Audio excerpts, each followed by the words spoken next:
You're here, which means that you've found Spirit Crumbs, leading you to your inner light worker. I will be sharing how these tiny little hints from the universe have led me to where I am today. I hope that by hearing my story and the stories of others, you'll pick up your own spirit crumbs along the way that will lead you to somewhere magical. Thanks for coming along for the journey. Let's see where it takes us. Hello and welcome to another episode of Spirit Crumbs. I am your host, 𝗙𝗵𝗶𝗹𝗶, and I am an artist and healing energy facilitator. Today is the full moon in Cancer that I'm recording this on. It's Monday the 17th, and I, again, am pushing off my usual book episodes, and I really feel called to talk about my experience with this specific placement, this Cancer full moon, because I was actually born on the full moon in Cancer on a Monday. As you know, I am a Capricorn, and it's funny because I know that my Cancer moon shows up a lot around, home and just wanting to be in my own space and having things the way I want them, and also having a lot of nostalgia. And I'm sure you've sensed that just from following me for a while or listening to these episodes. But there's something else I wanted to talk about around that, because with it being ruled by the moon and that being very intuitive, a lot of emotions coming up, I had this feeling that this particular full moon was going to be really strong for me, because I've been doing so much inner work in the last, couple of years, but also in the last few months, I've had a lot of things coming to fruition. And usually for me, when that happens, it means that I also am going to have a few more things pop up to be healed or to really help me move forward. And I've been asking my guides for help in finding the next steps and the next things that need to be healed. What actually came up a lot was self-care. On Friday, if you follow me on my Concrete and Crystals Instagram, I do Card Pull Friday every week. And in the last couple of months, what I've been doing is pulling a couple of cards before I go live, because I feel like I get a clearer sense of what's coming through that way. I use an angel therapy deck and a numerology deck, which is like the feminine and the masculine, and they kind of combine to create a message. And what happened this week was I had known that I was going to do this, and I pulled from the numerology deck self-discipline. And I was like, okay, this feels like it's around self-care. I just had this feeling because I had been seeing that at my feet a lot around this full moon, and I'd been thinking about it for myself. And I was like, okay, this is something we're going to go to. And then when I was shuffling the angel therapy deck, the singing and dancing card fell out, flew out. And because I pulled it a couple times, I was like, you know what, we're going to put this back in, see if there's another message. And then the same card flew out a few minutes later, or a few seconds later. And I was like, okay, there is a connection here between these two. And it's like the masculine and the feminine, exactly what I would expect from this deck. So as we were talking about it, I realized that it was telling us that sometimes self-care is natural to us. Sometimes some people are really great at, Self-Care Sunday, taking care of yourself, doing your beauty routines, whatever it is that you consider self-care, yoga, all of these different practices. But it also can be that sometimes self-care is being disciplined and making yourself do the hard things. And sometimes it's the self-discipline to actually make yourself do self-care. And for me, I am in that last category where I know that I do a lot of things regularly that I need to do, and that's great. I am pretty good at doing that side of the self-care, but as the more feminine side of really resting, letting myself do things that nourish me, I am not good at that at all. And because this is my natal moon, I figured this was a really great chance to make this a priority. And so I told myself I was going to do no work this weekend, which, if you know me at all, is very rare. Even if it's just a little bit here and there, when I'm sitting watching TV, I usually have either Canva or a spreadsheet or a journal, something open to be working at the same time. But I was like, you know what, this weekend, I'm not going to do that. I'm going to force myself, which sounds silly, but force myself to just rest and just do really, I guess, like activating things. I was like, I just want to be able to have the space to move through anything that comes up, because often what will happen is in these kinds of cycles, I will have things come up and I move through them, but then I don't really think about like what the next steps are, or like what can I do to enhance this energy. So this weekend I planned to take someone up on an offer for a Reiki session that they had offered on Sunday yesterday. And I also signed up for an intuitive movement class, which is something that I had been meaning to do, and it just, the timing hasn't worked out. But 𝗖𝗵𝗶𝗹𝗁, so she's 𝗖𝗵𝗶𝗹𝗁 Ritual on Instagram. I will try to remember to tag her in my comments or in the show notes. And I just haven't been able to make it. I did her class that she did in the circle, but I haven't been able to make it live until this point. And I was like, you know what? This is perfect. It's on my self-care weekend. It's self-care Sunday. Perfect. I just took that as my kind of guide for the weekend. And on Saturday, I got up late, started scrolling through Instagram as one does, and I found this live from a long time ago. It was an IGTV video, and it was about inner child and mother and father wounds and all of this like deep stuff. And I was like, this is very cancer related, so I'm going to listen. And I don't always watch the whole video when I do this because, you know, I can't sit still that long, but I had my coffee brewing and I was like, hey, I'm going to watch this. And what kept coming to mind for me was to think about the times when I was young, when I did feel like myself, like naturally. Obviously, there's a lot that comes up with these topics, but it's something that I kept coming back to. It was a little bit later after that I came across this watercolor course that was like on sale. And I was like, okay, you know what? It's just a self-paced thing, an online course. And I was like, you know what? I'm pretty good at saying I'm going to do, you know, watercolor or whatever. And I will sometimes take it out, but it's not very often that I like follow through and do it for any length of time. So I was like, I'm going, you know, I was just in school for 4 years for art. Maybe this will help me get back in the mindset of just like going through at all of the stages of the exploration. So I did that and I actually really enjoyed it. I'm not finished the course. I just have done some of it, but it really helped me to just follow along and stay focused on it without getting distracted by work and all the emails and things. It was just really fun. And it's something that I took into Sunday as well. I did it Sunday night after the intuitive movement class.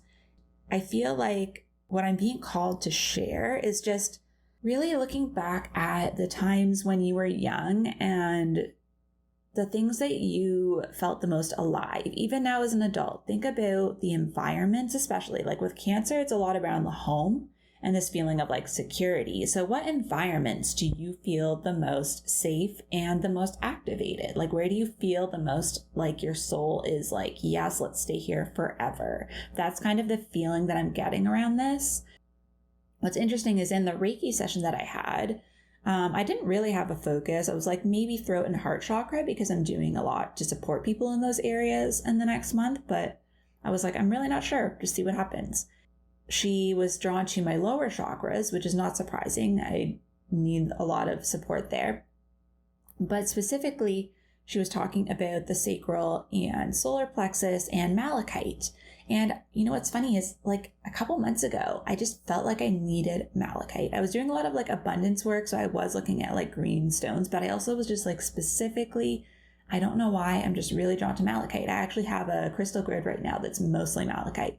And I had wanted it for heart chakra and for protection and that kind of energy. But what I looked up after our session was that it's actually a stone that's known to be really good for Capricorns and Scorpios because it's also a stone of transformation. And this made so much sense for me because I've been going through a lot of transformation. Obviously, I'm a Capricorn, but also my 10th house of career and like public image is in Scorpio. And a lot of the careers and things that come along with that are helping people through transformation.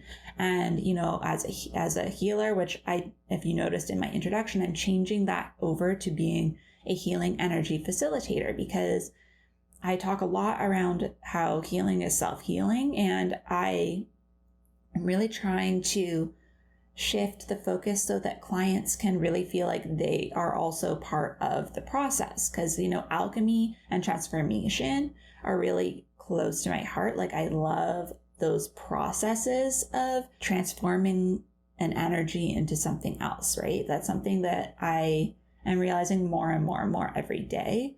And what's interesting to me is, like, with this stone coming up so much, it's also green, which I love a deep green. Like, I love any shade of green. And, you know, this is just another way of showing you that, like, these spirit crumbs, these things that we're led to, I don't question it. I just go for it.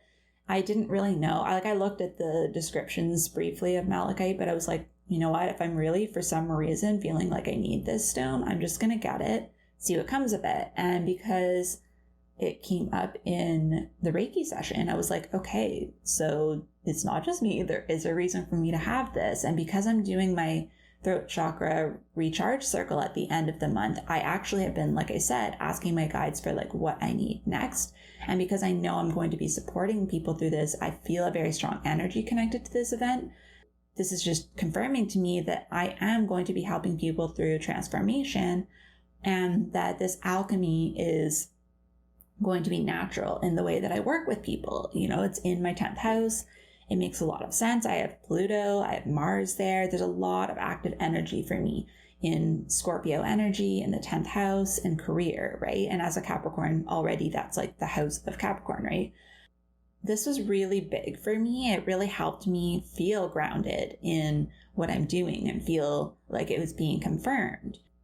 It was really interesting because then the guided intuitive movement session with Chelsea.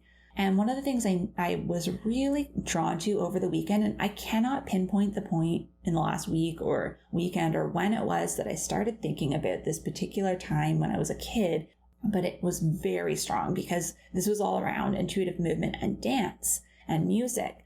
And I was brought back to when I was probably around 6 or 7. I can't particularly remember, but I was in dance class. I was in tap and ballet, and I loved being in that studio. Loved it. Like, I almost want to cry right now. I loved it so much. Actually, one of the things that I was specifically drawn back to when we were in this session was the fact that we used to do stretches for like a warm-up every single class at the beginning, and my teacher would let me guide the stretches. And I didn't have a plan. It was intuitive movement. And I was like 7. And I would love that. And being a 5 line in human design, like, I am sometimes put in the spotlight. I have high expectations placed on me, but people can also see things in me that I don't always see in myself too. That's one of those cases where I was just given this leading role, this teaching role as a 7-year-old. And then this happened also in class. I think I talked about this before, where when I was in grade 1, I was in a split grade 1-2 class, and my grade 1 teacher would do our spelling tests, and she would read out the grade 1 test, and we would hand them in, and she would have me read the grade 2 test to the class. And then when I was in grade 2, I wrote a little story and illustrated it and made a book and felt confident enough to bring that into school and show my peers and read it to the class. And, you know, that was what I was like as a kid. And I totally forgot about that.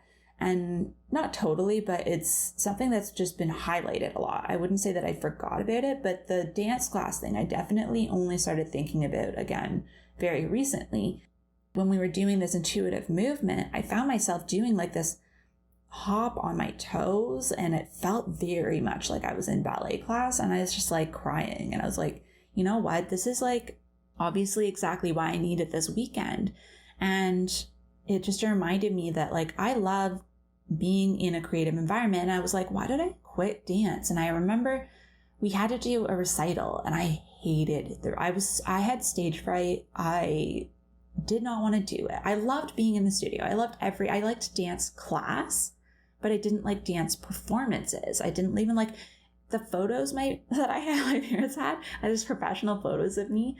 I'm not even smiling. I have like all these photos, and like there's like a couple where you can tell I have like a forced smile, but it's like, that's not my environment, right? Like I like being in the process. And today I had this really vivid, sudden realization when I was playing cards this morning, that one of the things that really resonated was I was thinking about human design, and I was thinking about my environment, which is wet kitchens. And if you don't know your environment, I think it's genetic matrix that like actually lists it out for you. But what this means is it's like the environment where you have the least resistance, the least conditioning, where you're just naturally in flow. And kitchens are environments of alchemy. That's literally what they are, like where creation takes place. So they call it kitchen because it could be like a literal kitchen where, you know, you're transforming ingredients into a meal.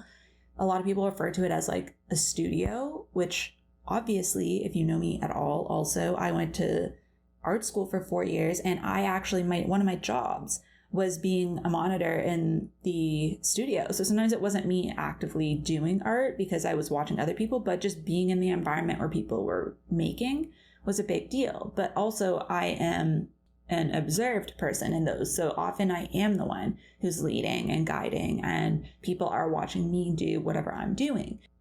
This was like such a crazy realization this morning, because I realized this energy of alchemy is like where I'm meant to be. I'm meant to be in a group, in an environment where alchemy is happening. And so it's even like further pushing me into this feeling of wanting to be a part of that alchemy for people. So this session that I have at the end of the month on the 31st, like that came through because I just had this like feeling that throat chakra specifically, I know a lot of people need some support in.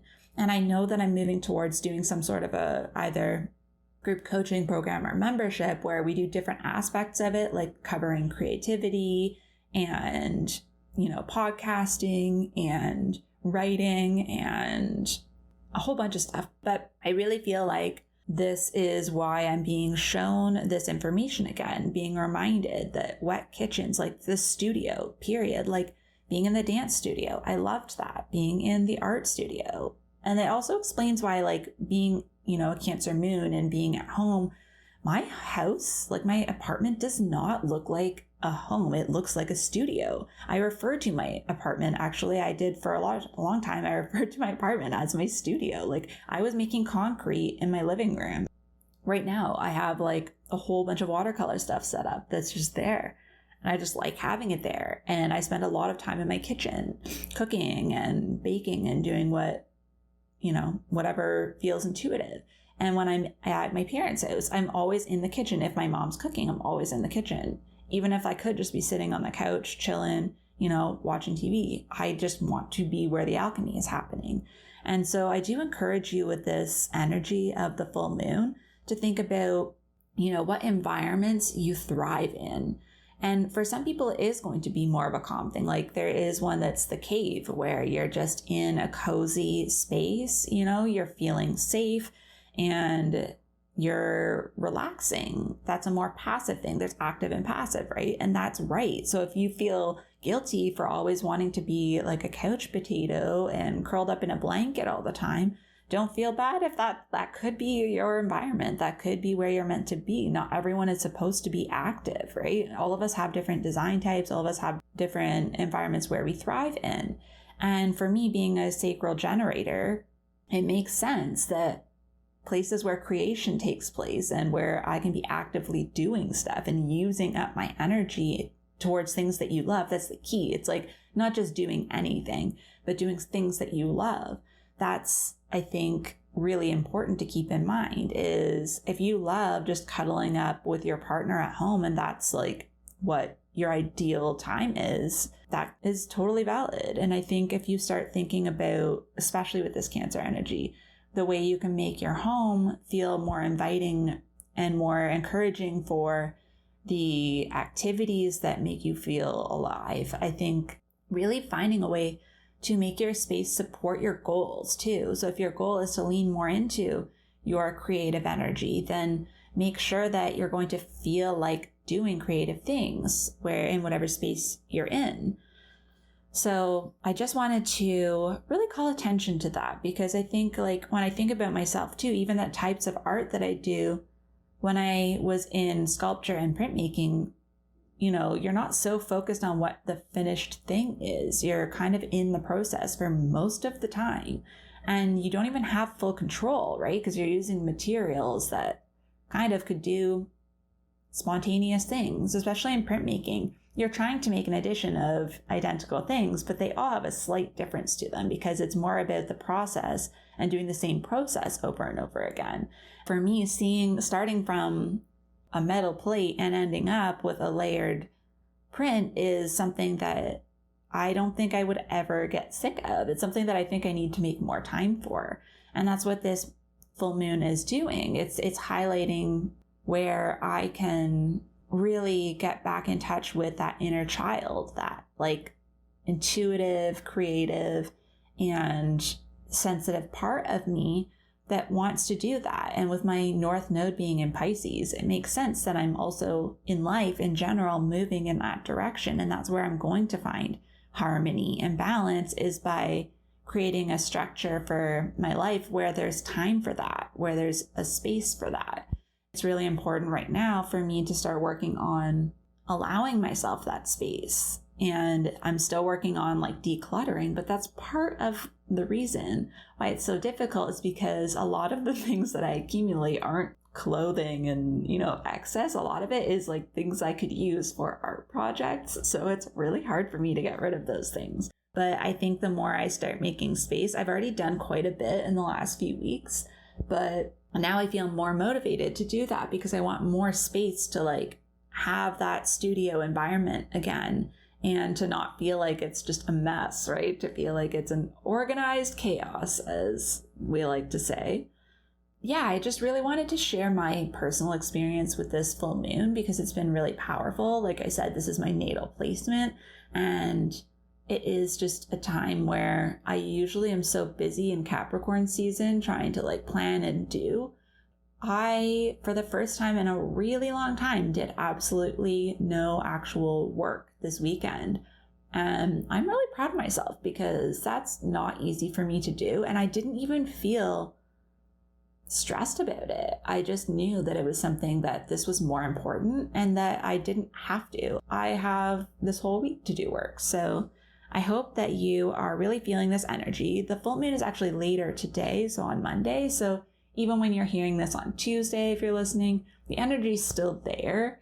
And I would encourage you to really go inside and think about what kind of environments and spaces at home and childhood things come up for you around connecting with your soul and really feeling in alignment. So I do invite you to take a look at the links in my bio, take a look at the throat chakra recharge. It's going to be really transformative. And, I'm being shown that more now. I've been asking my guides specifically to lead me to things that will support that. And that just tells me that it'll help you connect with your creative and communication energy, like what you need to put out into the world and, be seen. So I really hope that you let me know how this energy is impacting you, and I will see you next week. Thank you so much for joining me on another episode of Spirit Crumbs. You can find me on Instagram for this podcast at Spirit Crumbs, or you can also find me at Concrete and Crystals for my own spiritual offerings and more tidbits about my own journey. Thank you for listening, and we'll see you in the next episode.